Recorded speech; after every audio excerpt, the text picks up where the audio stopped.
Hi అండి, welcome to my channel. ఈరోజు మన వీడియోలో వచ్చేసి పచ్చి కొబ్బరితో కారం పొడి అండి. చాలా చాలా టేస్టీగా చాలా బాగుంటుంది. ఒకసారి ట్రై చేయండి. ట్రై చేసి ఎలా వచ్చిందో కామెంట్ చేయండి. అలాగే మన ఛానల్ని సబ్స్క్రైబ్ చేయండి, లైక్ చేయండి, మీ ఫ్రెండ్స్ అండ్ ఫ్యామిలీ మెంబర్స్కి షేర్ చేయండి. చాలా చాలా బాగుంటుందండి. ఈ కారం పొడి వచ్చేసి టిఫిన్స్లోకి కానీ అన్నంలోకి కానీ చాలా టేస్టీగా ఉంటుంది. ఎప్పుడైనా నోటికి తినబుద్ధి కానప్పుడు ఇలా చేసుకొని తినండి. చాలా చాలా బాగుంటుంది వేడి వేడి అన్నంలోకి. ముందుగా అయితే ప్రాసెస్లోకి వెళ్ళిపోదాము. ఇలా పచ్చి కొబ్బరి అండి, ఒక కొబ్బరిని ఇలా కట్ చేసేసుకొని నీట్గా తుడిచేసేసుకొని నేను ఫ్యాన్ గాలికి 1 గంట సేపు ఆరబెట్టేసుకోవాలండి. తడి లేకుండా ఆరబెట్టేసుకోవాలి. ఇలా ఆరబెట్టేసుకున్న తర్వాత మిక్సీ జార్లో వేసేసుకోవాలి.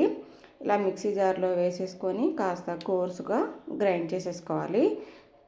ఆపి ఆపి గ్రైండ్ చేసేసుకోండి, లేకపోతే మెత్తగా ముద్దైపోతుందండి. మధ్య మధ్యలో ఆపుకుంటా గ్రైండ్ చేసేసుకోవాలి. ఇలా గ్రైండ్ చేసుకున్న దాన్ని మనం స్టవ్ మీద ప్యాన్ పెట్టేసుకొని మీడియం ఫ్లేము అలాగే సిమ్లో పెట్టేసుకొని ఫ్రై చేసేసుకోవాలండి. ఒక 5-10 నిమిషాలు ఫ్రై చేసేసుకోవాలి. బాగా గోల్డెన్ కలర్ వచ్చేంత వరకు ఫ్రై చేసేసుకోవాలి. కింద అడుగంటుకుంటూ ఉంటుందండి, మాడిపోతుంది. ఇలా కలిపేసుకుంటూ ఫ్రై చేసేసుకోవాలి. ఈ కలర్ వచ్చేంత వరకు ఫ్రై చేసేసుకోవాలి. ఫ్రై చేసేసుకొని పక్కన పెట్టేసుకోవాలి. అదే ప్యాన్లో ఉంచేసుకొని పక్కన పెట్టేసుకోండి. స్టవ్ మీద ఇంకొక ప్యాన్ పెట్టేసుకొని ఆయిల్ వేసేసుకోవాలి. 1 టేబుల్ స్పూన్ ఆయిల్ వేసేసుకొని మీరు ఎంత స్పైసీ తినగలుగుతారో అంత స్పైసీ ఎండుమిర్చి వేసేసుకోవాలండి. ఇలా ఎండుమిర్చి వేసేసుకొని ఒక 2 నిమిషాలు ఫ్రై చేసేసుకోవాలి. ఇలా ఫ్రై చేసుకున్న తర్వాత ఒక 3 టేబుల్ స్పూన్ల నువ్వులు వేసేసుకోవాలి. నువ్వులు ఫ్రై అయిన తర్వాత నువ్వులు చిటపట్లాడతాయి కదా, అప్పుడు జీలకర్ర వేసేసుకోవాలండి. 1 టేబుల్ స్పూన్ జీలకర్ర వేసేసుకొని జీలకర్ర తొందరగానే వేగుతాయి కదా, జీలకర్ర వేగిన తర్వాత 1 టేబుల్ స్పూన్ ధనియాలు వేసేసుకోండి. ధనియాలు వేసుకొని ధనియాలు ఫ్రై చేసుకున్న తర్వాత అలాగే ఒక 2 టేబుల్ స్పూన్ల పుట్నాల పప్పు వేసేసుకోండి. టేస్ట్ బాగుంటుంది. ఈ పుట్నాల పప్పు వద్దు అనుకుంటే పల్లీలు కూడా వేసేసుకోవచ్చండి. పల్లీలను అయితే ముందుగా ఫ్రై చేసేసుకొని వేసేసుకోవాలి. వేసుకున్న తర్వాత కొంచెం చింతపండు వేసేసుకోవాలి. చింతపండును కూడా ఫ్రై చేసేసుకోవాలి. ఫ్రై చేసుకున్న తర్వాత అలాగే వెల్లుల్లి రబ్బలు వేసేసుకోవాలండి. వెల్లుల్లి వేసేసుకొని 1 నిమిషం పాటు అలా ఫ్రై చేసేసుకోండి. ఈ స్టేజ్లో ఉన్నప్పుడు స్టవ్ ఆఫ్ చేసేసి ప్యాన్ని పక్కన పెట్టేసేయండి. చల్లారిన తర్వాత మనం మిక్సీ వేసేసుకోవాలండి.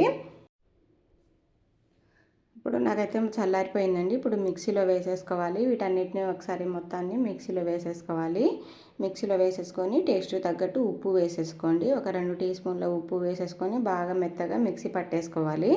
చూడండి, ఈ విధంగా మిక్సీ పట్టేసుకోవాలి.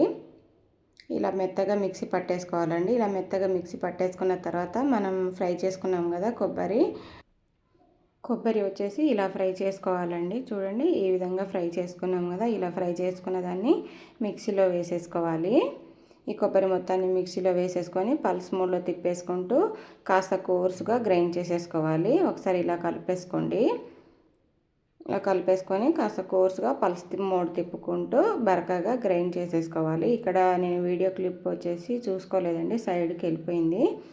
ఈ పొడిని పక్కన పెట్టేసుకోవాలి. పొడిని పక్కన పెట్టేసుకొని కళాయిలో ఆయిల్ వేసేసుకోవాలి. 1 టీ స్పూన్ ఆయిల్ వేసేసుకొని కొంచెం ఆవాలు కొంచెం జీలకర్ర వేసేసుకొని ఫ్రై చేసేసుకోవాలి. ఇలా ఫ్రై అయిన తర్వాత కొంచెం ఎండుమిర్చి వేసేసుకోవాలి. అలాగే వెల్లుల్లి రెబ్బల్ని వేసేసుకొని ఫ్రై చేసేసుకోవాలి. అలాగే కరివేపాకు వేసేసుకోవాలండి. కరివేపాకు బాగా క్రిస్పీగా అయ్యేంత వరకు ఫ్రై చేసేసుకోవాలి. ఇలా ఫ్రై చేసుకున్న తర్వాత ఇంగువ వేసేసుకోవాలి. ఇంగువ వేసుకుంటే ఫ్లేవర్ బాగుంటుందండి. కారం పొడిలోకి చాలా టేస్టీగా ఉంటుంది. అలాగే కొంచెం పసుపు వేసేసుకోవాలి. వేసేసుకొని తాలింపును వచ్చేసి కారం పొడిలో వేసేసుకొని కలిపేసుకోవాలి. ఈ కారం పొడిలో వేసేసుకుంటూ కలిపేసుకోవాలండి. ఇలా ఫస్ట్ స్పూన్తో కలిపేసుకోండి. ఆయిల్ కదా, వేడి ఉంటుంది, చేయి కాలిపోతుందండి.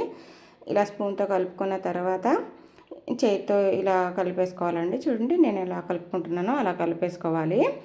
ఇలా కలిపేసుకొని ఒక గాజు సీసాలో స్టోర్ చేసేసుకొని పెట్టేసుకోవాలండి. బయట అయితే నెల రోజుల పాటు నిల్వ ఉంటుంది. అదే ఫ్రిడ్జ్లో అయితే 2 నెలల పాటు నిల్వ ఉంటుందండి. చాలా చాలా టేస్ట్గా చాలా బాగుంటుంది. టిఫిన్స్లో కానీ అన్నంలో కానీ సూపర్గా ఉంటుంది. ఒకసారి ట్రై చేయండి. ట్రై చేసి ఎలా వచ్చిందో కామెంట్ చేయండి. అలాగే మన ఛానల్ని సబ్స్క్రైబ్ చేయండి. Bye, thank you.